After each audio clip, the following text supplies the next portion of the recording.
Parents are in a panic these days and continue to be very concerned about the impact of this pandemic on their children's mental health, particularly parents who have chosen to keep their kids home from school. They worry about their kids missing out on important social interactions. So we turn to co-founder of Mabel's Labels, parenting expert. Oh boy, is she ever an expert. But you got 6 kids in 6 different schools. So Yeah, you're going through it's this right true. now. Yeah, sure am. And you're right. I think, Bob, like a lot of parents are very much feeling torn. They're like, okay, if we send our kids to school, then we're risking the spread of the virus or them getting sick. But if we keep them home, well, what are we risking as far as mental health goes? Yeah, is all So, this worry valid?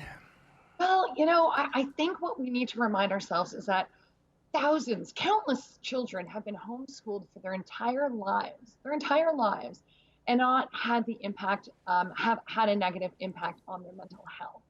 So we can take some comfort in that. Like this is even pre-COVID. People have homeschooled for years and years and years, and those kids have been just fine. I Hmm. know another concern parents have had about this is that they found that with if they decided to keep their kids home, their kids found it easier when all the friends were at home doing remote learning.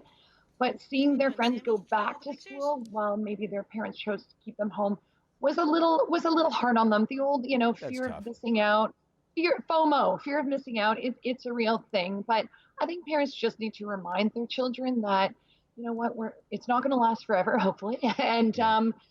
and we're making the right decisions for our families, and we're the Yeah. ones best qualified to do that for our own families. And there's one advantage there if this thing happened in previous decades. I mean, there is the ability for video connections with their friends.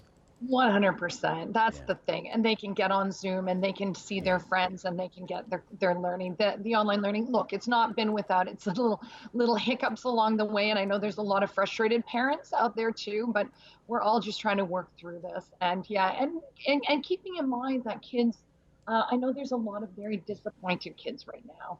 And parents very much think that's going to impact their mental health. And I think it's also important to remember that disappointment is very different to a mental health crisis. Like yeah. our It can kids, feel like it can be depressing, but that doesn't make it depression. exactly. Yeah, I know we are having this, like a lot of these COVID emotions of feeling disappointment and feeling hopelessness. But like we've had it in our family. We've had a kid, didn't get to do the school lead in the school play, a grade 8 trip. I have a kid who just started U of T first year. I can tell you, her frosh week did not look like our frosh week back in the day, Bob. yeah.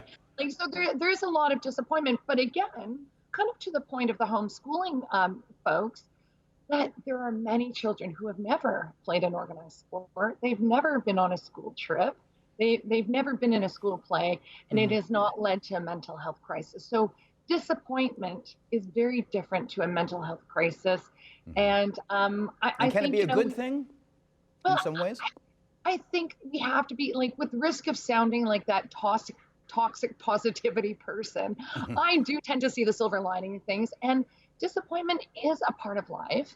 And I see this as practice. They're going to have future struggles, inevitably. So if we learn how to deal with these disappointments and we help coach them through it now, well, maybe that's just going to make them more independent and more able to deal with disappointments going forward.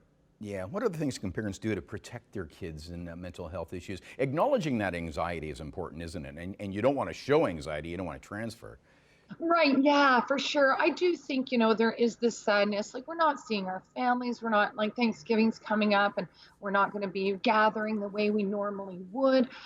So I think that it's okay for the kids to be sad. I mean, parents are sad. We're sad to miss out on watching our kids hit their milestones and things too.